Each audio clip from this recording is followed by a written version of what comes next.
how did the tradition of Shushingura allow you to approach and reveal this important Japanese story? Well, from the very beginning, we knew the history of the 47 Ronin, and we knew the historical basis for what became Chushingura, which is the dramatic retelling of that story.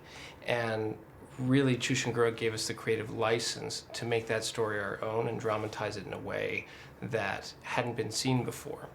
And it was a unique opportunity because it allowed us to create a fantasy world unlike anything you've seen, but at the same time ground it on real human emotions that were inspired by these men that gave their lives.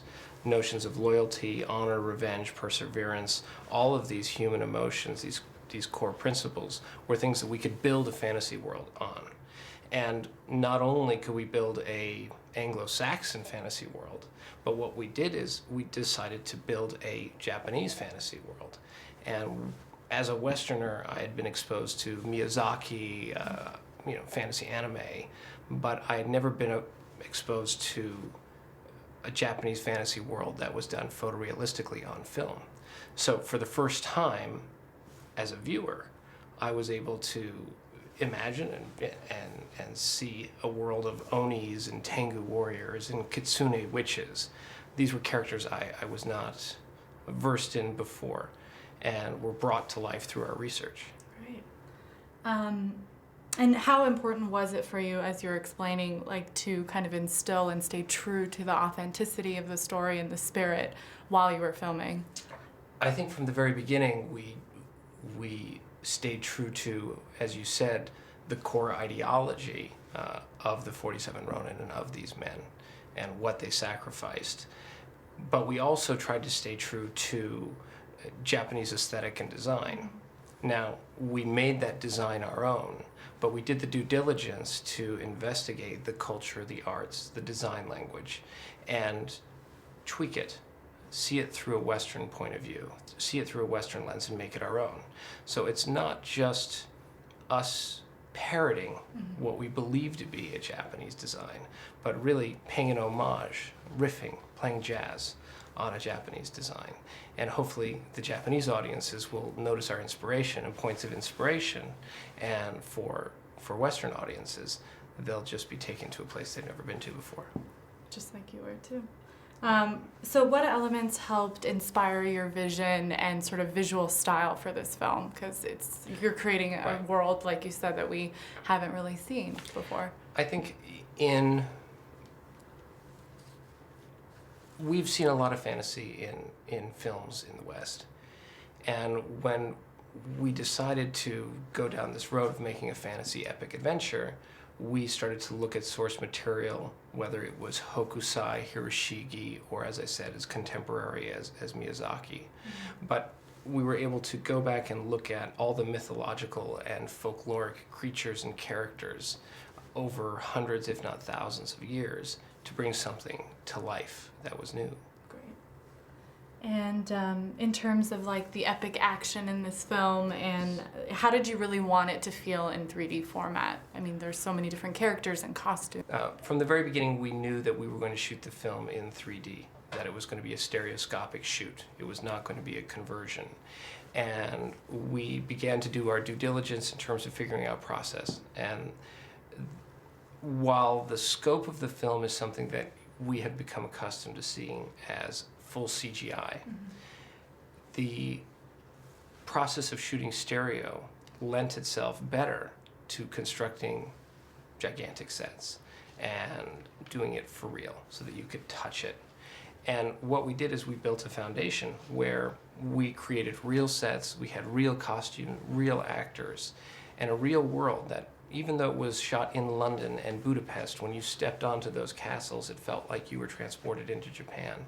And once we had that foundation, we were able to populate it with CG characters, CG augmentation, to really create a mixture that you as a viewer would not be able to see the seam in between what is real and what is created in a computer. Yeah, oh, that's great. And in general, can you kind of tell us what are the Ronin and who are these men? Ronin are samurai without a master. They're disgraced samurai. And the story, very simply, is about these samurai that lose their master, Lord Asano, and are banished from their land and become Ronin. As Ronin, they lose all of their privileges and are seen as not even second class, but tertiary class citizens. And from there, they stoop to conquer. They hide, they lie in wait, they wait for the right time, and then they regroup.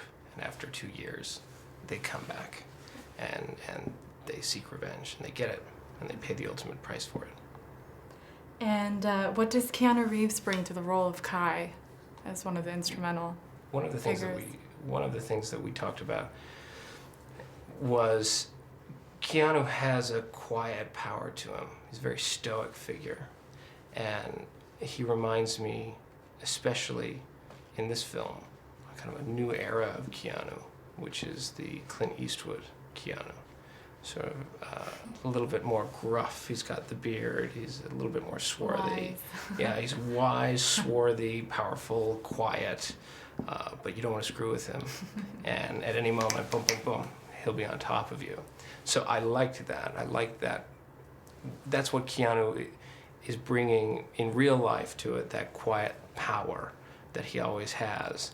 But he was able to push it up even one notch further for this role. Great.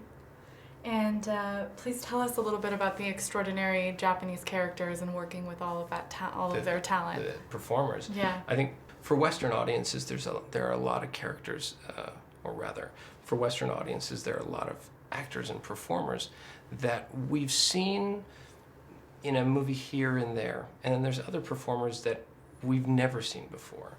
Hiro Sanada, of course, is a master craftsman. He's a master actor and he's a master swordsman. He's known in Japan and he's known internationally, from The Last Samurai in the West to Twilight Samurai over here in Japan.